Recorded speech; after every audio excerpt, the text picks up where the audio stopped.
Up 24-13 halftime against the Los Angeles Rams. What's Sean McVay's record when trailing at halftime? We know what it is leading at halftime. It's like 40-0. We're going to break down that glorious half of football from the Arizona Cardinals on the road against the Los Angeles Rams. It's Bo, it's Alex, it's Locked On Cardinals, your halftime show.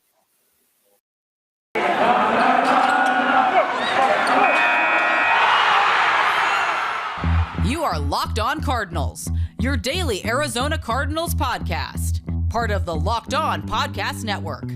Your team every day.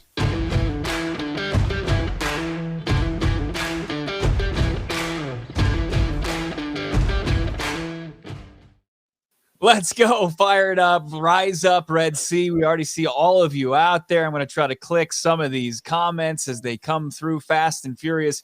Bo Brack, Alex Clancy, Locked On Cardinals. Follow us on Twitter at Locked On AZ Cardinals. Follow Alex at Clancy's Corners for some witty Twitter content throughout the game, and at BOBRACK. Look at Alex with the AirPods. The guy's stepping his game up. I've got the Beats, and I feel like a hobo on the streets with those AirPods. My God, my friend. I mean, there's a downside. There's a downside that I have to hear you more potently with the AirPods, but it's something that I'll deal. Let me ask you really quick. Kyler Murray, Michael Vick, who would you rather play as Madden if you could only play as one guy for the rest of your life? There's only one guy that apparently Madden respects, and that's Mike Vick, where they'll boost his numbers up. Where I don't know what Kyler Murray has to do at this point, but a coming out party for the season. If it wasn't week one, it's this week where a lot of eyes are on this game, and there was a lot of fanfare for this Los Angeles Rams team.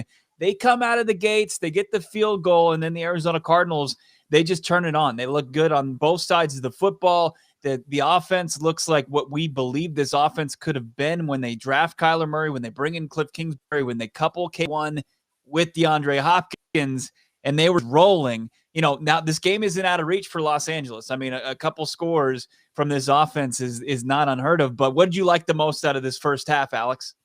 That they got smacked in the mouth and they just came back and, retaliated. That's what we've seen. I mean, in the Minnesota game, Minnesota went up early. You're like, oh no, is this the start of the end of, coming back to earth after the Tennessee game? They played big boy football. And this is the first time where it's like national stage, SoFi Stadium on the road. And they showed up and they were by far the better team for the majority of the first half. And that's something that we haven't really seen up to this point, And Kyler, I mean, we're watching him and Byron Murphy grow up in front of our very eyes to become elite, borderline elite. Obviously, Byron Murphy's a little bit further behind the curve than Kyler at this point. How do you stop Kyler Murray? Like, genuinely, how do you stop him if the offensive line is playing as well as it had up until, right after the adjustment they made for putting a tight end to help Josh Jones on the right side? Yeah. The first drive wasn't exactly what you wanted to see, but then after that, it was just, they were saying it on the broadcast with Chris Myers. It was like, what do you do? What do you do when he's able to find his poise when he's under pressure and then drop the ball off to guys like Rondale Moore, Chase Edmonds, guys who can just make plays in space? And you're just seeing that. Kyler Murray in the first half, 17 for 24, 186 yards, 2 touchdowns. He already hit his rushing total over for the game, which you and I both had at 33.5. He hit it 34 on his last long scamper. The 3rd and 16 play, he just made it look too damn easy. It's all coming up Cardinals in that first half. You mentioned Byron Murphy.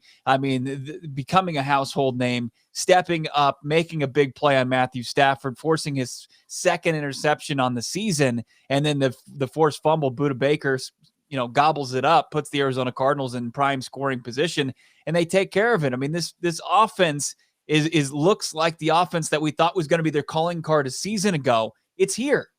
Yeah. And let's just take a bird's eye view of the season so far. All of the offseason acquisitions are working. All of them. I mean, JJ, let's say offensively at least. Rodney Hudson, you don't hear about him. That means he's an all-pro guy.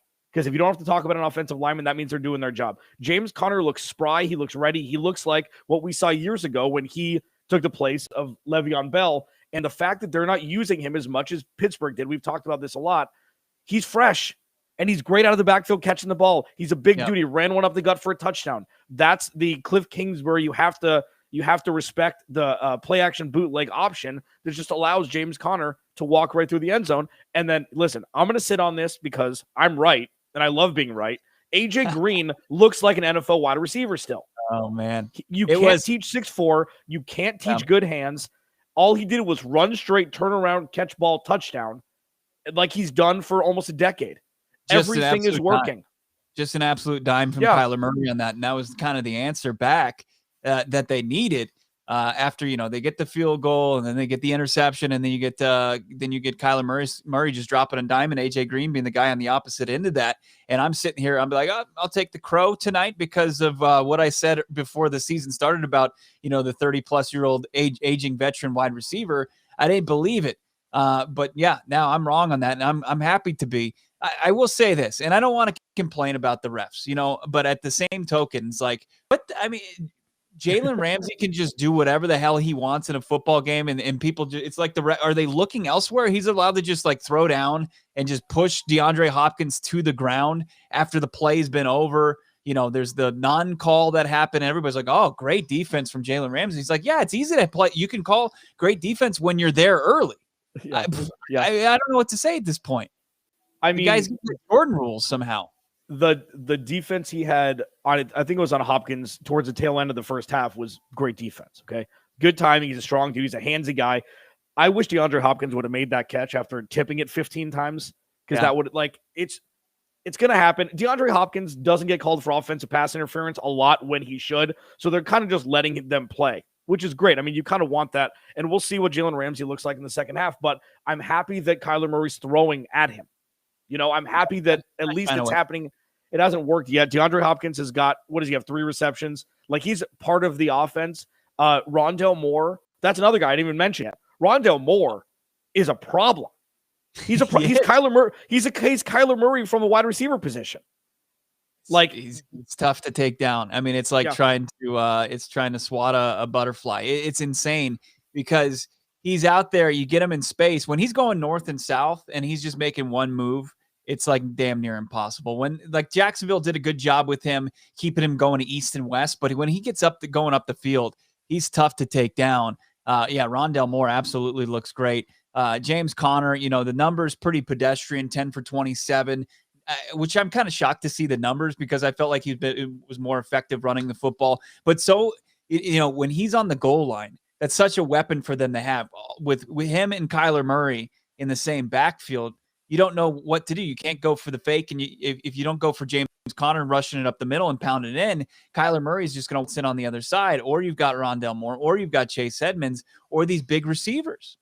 Yeah. It's 10 carries. I mean, is he RB1? Like, it's such a weird backfield. It's kind of whoever has the hot hand, if it's short yardage, you give it to James Conner. But you're right. It's not about his yards per carry. It's about his ability to move the sticks when necessary or get in the end zone. And I tweeted out that he's better than Kenyon Drake. For this team, he is. Kenyon Drake had trouble getting in the end zone. Yeah. First and goal from the 1. Pounded in. James Conner just has a tea party in the backfield and walks through and scores touchdowns. If you look at the measurables here, the couple penalties, but I mean, it's going to happen. 5 for 35. They were on the field for almost a minute longer in the first half, which is that's huge for time of possession wise. So, like, they made Sean McVay punt on 4th and 3 pretty much from the 50. They made Sean McVay choose field goal over going for it on 4th and goal. These are things that a head coach who actually has to game plan around potentially losing this game and putting his team in a position to win, he hasn't had to do that against the Cardinals ever as a head coach. So we're slowly starting to see the Cardinals, showing up when they need to in an effort to get a damn victory on the road against a team they can't beat. Yeah, this game is far from over. Look, I mean, 11-point lead going into halftime. You would have liked to seen them find the end zone on that, but you'll take points because the Arizona Cardinals getting the ball once again. Somehow they continue to have the lucky string. They're on a heater as far as the opening, coin toss. What are they 4-0? You tweeted that out. They're 4-0. But they get the ball, going on the road. Can they go in and put a touchdown here would make it would be almost impossible for this Rams team to really come back from that. Baby steps here. Don't throw an interception. Don't throw an interception. And I mean, I'm not saying it flippantly. It's true. Like, don't go 3 and out. Don't go 3 and out. Get a sustained drive to start the half. Give your defense a chance to just watch, get the Rams. What we know is that Matthew Stafford on his heels throws a lot more bad passes than Matthew Stafford up 17-3. You know, Matthew Stafford had that dime to Cooper Kupp. He had a great touchdown pass, but all in all, without any sort of real pass rush, they've kind of kept him at bay just in coverage. Right. So if they can come down and put up points on the board, it's going to be a big, big deal. 3 and out here is like, oh man. I mean, is this how it's going to happen? They need to stay ahead of the ball. They definitely need to stay ahead of the ball. We had said that with our key to victory is win the turnover battle. Right now, the Cardinals are up +2. You know, they get the fumble, they get the pick. You mentioned the big play to Cooper Kupp. That was the only big play that they really had in the first half. So if the Arizona Cardinals can continue to do that, I want to see some pressure from this defensive line. I see it in the chat out there. I see everybody saying that, and I agree with that. I want to see Matthew Stafford take a hit in this game and get put on his back in this game. I think that's key for Chandler Jones, J.J. Watt, Marcus Golden, somebody to finally finish the job and get to Matthew Stafford. That'd be huge for the Arizona Cardinals, and then finish this thing with the run game. Just pound it. And then and just remember, Bo, the biggest key to victory, make sure they score more points by the end of the game than the Rams. Wow. You're not going to get that insight. Hard hitting. Clancy's Corner on Twitter. Make sure you're following along the rest of the way at BOBRACK and at Locked On AZ Cards. We've got our post-game podcast. It will come up shortly. The second half is about to kick off. Guys, enjoy. Thanks for tuning in. Doing this every game. It's the halftime show. Locked On Cardinals. We'll talk to you soon.